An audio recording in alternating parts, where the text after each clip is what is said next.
Dengan demikian sidang selesai dan ditutup. Hadirin dimohon berdiri, majelis hakim bersiap. Suasana sidang eksepsi Tifauzia Tiasuma atau Dr. Tifa riuh setelah Hakim Pengadilan Negeri Jakarta Timur menerima eksepsi terdakwa kasus tudingan ijazah palsu Presiden ke-7 RI Joko Widodo.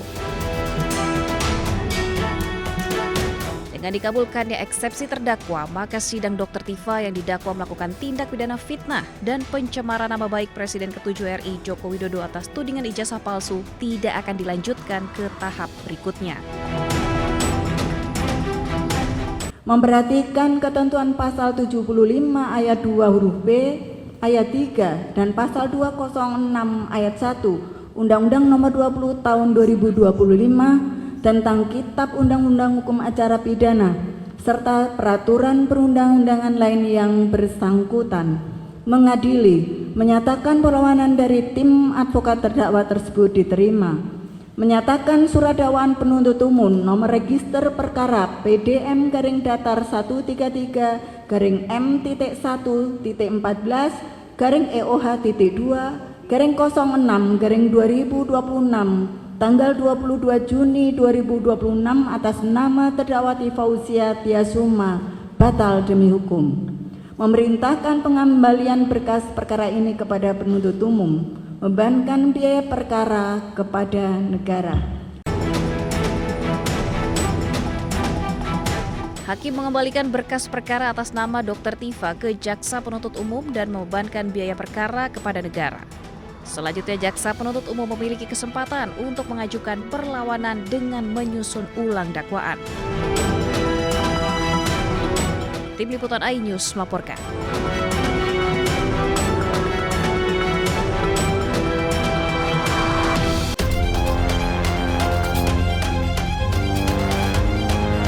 Majelis Hakim Pengadilan Negeri Jakarta Timur mengabulkan eksepsi yang diajukan oleh terdakwa kasus tudingan ijazah palsu Presiden ke-7 RI Joko Widodo, Tifauzia Tiasuma atau Dr. Tifa. Majelis Hakim menilai surat dakwaan yang disusun Jaksa Penuntut Umum tidak memenuhi syarat material karena disusun secara tidak cermat. Atas dasar itu, surat dakwaan dinyatakan batal demi hukum dan pemeriksaan perkara tidak dilanjutkan. Dalam pertimbangannya, Majelis Hakim menilai Jaksa Penuntut Umum memasukkan dua pasal yang mengatur delik yang sama, tetapi berasal dari dua rezim undang-undang yang berbeda sebagai dakwaan alternatif. Menimbang bahwa penuntut umum dalam dakwaan alternatif pertama subsidiar dan dakwaan alternatif kedua subsidiar telah menentukan dua pasal yang mengatur delik sama persis, hanya saja berada dalam dua rezim undang-undang berbeda yang terhadapnya berlaku azas-azas sebagaimana telah disebutkan di atas, antara lain azas lex meteor, azas lex posterior derogat legi priori. Menimbang bahwa alternatif yang demikian akan menimbulkan ketidakpastian hukum karena seakan menunjukkan bahwa penuntut umum tidak dapat menentukan pilihan pasal mana yang akan ia dakwakan untuk perbuatan yang sama dan karenanya akan dipersidangkan. Menurut Majelis Hakim, penyusunan dakwaan tersebut justru menimbulkan ketidakpastian hukum karena menunjukkan keraguan-raguan Jaksa Penuntut Umum dalam menentukan pasal yang tepat untuk didakwakan atas perbuatan yang sama. Dari Jakarta, Tim Liputan iNews melaporkan. Dengan demikian sidang selesai dan ditutup.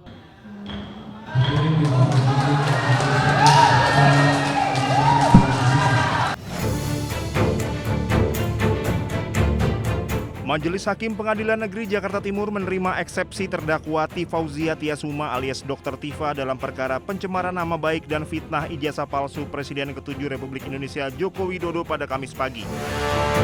Dengan putusan tersebut, persidangan ini tidak dilanjutkan ke tahap pembuktian alias berhenti.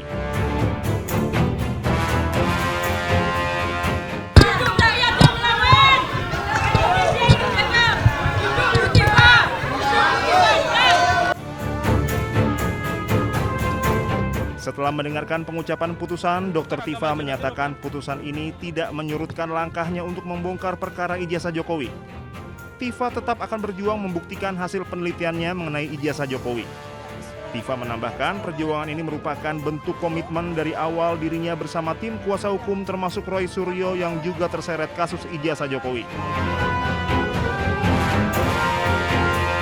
seluruh rakyat Indonesia, percayalah bahwa keputusan dari Majelis Hakim pada hari ini untuk menerima eksepsi kami tidak menyurutkan langkah saya, tidak menyurutkan langkah kami untuk terus memperjuangkan kebenaran, terutama terkait dengan persoalan yang selama ini sudah menjadi beban bagi seluruh bangsa Indonesia terkait dengan otentitas dari ijazah yang selama ini menjadi polemik.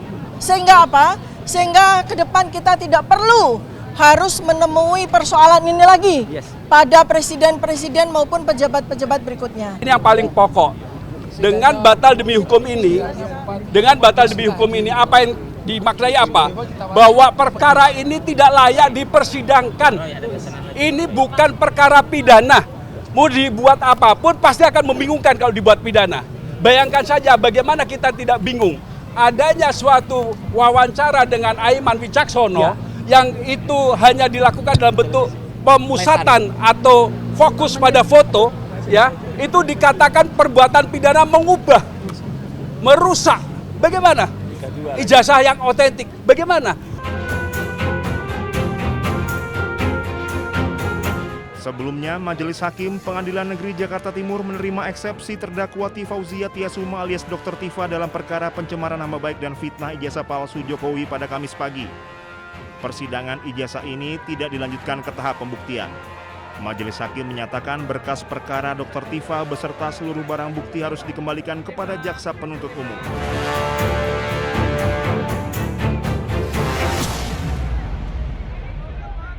Tentunya kami menghargai putusan yang telah diucapkan karena bagaimanapun putusan tersebut adalah bagian dari koreksi, check and balance sebuah proses hukum yang sedang berlangsung.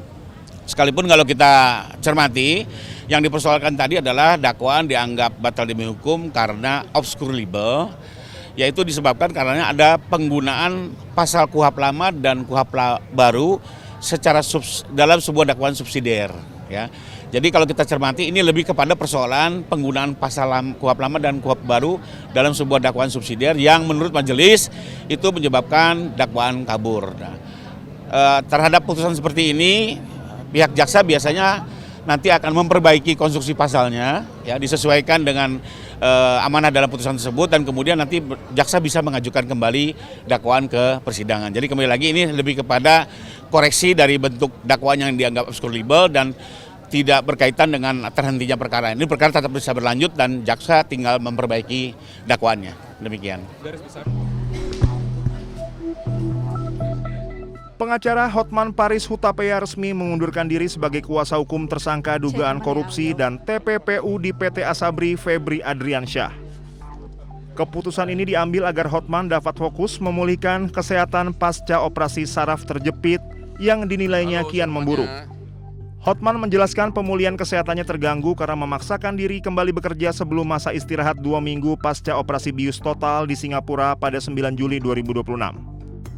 Rasa sakit yang merambat dari pinggang hingga kaki membuatnya khawatir berisiko lumpuh jika terus menangani perkara berat. Hotman mengklaim harus mengonsumsi pereda nyeri sebelum terbang untuk pemeriksaan lanjutan. Di awal Juli saya sudah bolak-balik ke Medistra, termasuk Ibu Dokter Teni yang ngerawat. Terus saya akhirnya operasi saraf kejepit di rumah sakit di Singapura, di Novena. Di sana udah operasi tanggal 9. Percis kasus teman kita itu lagi rame. Terus menurut dokter di sana 2 minggu nggak boleh kerja. Anda tahu kan saya kerja 2 minggu ini. Yang Anda tahu lah kasusnya kan. Ya akhirnya makin parah. Aku sangat khawatir, katanya kalau takut jadi lumpuh. Jadi dokter sana sudah marah-marah, kenapa kerja gitu loh, ya. Jadi atas dasar pertimbangan itulah saya sudah dari 2 hari lalu sudah kasih tahu ke klien saya, sekarang jadi mantan, Febri Jampitsus, saya mengundurkan diri, ya, mengundurkan diri. Terkait kelanjutan kasus, Hotman memastikan proses hukum Febri tetap berjalan meski ia mundur sebagai kuasa hukum mantan Jampitsus Kejagung. Hotman juga membantah keras rumor di media sosial yang mengaitkan pengunduran dirinya dengan isu pajak atau kepemilikan puluhan cabang bisnis.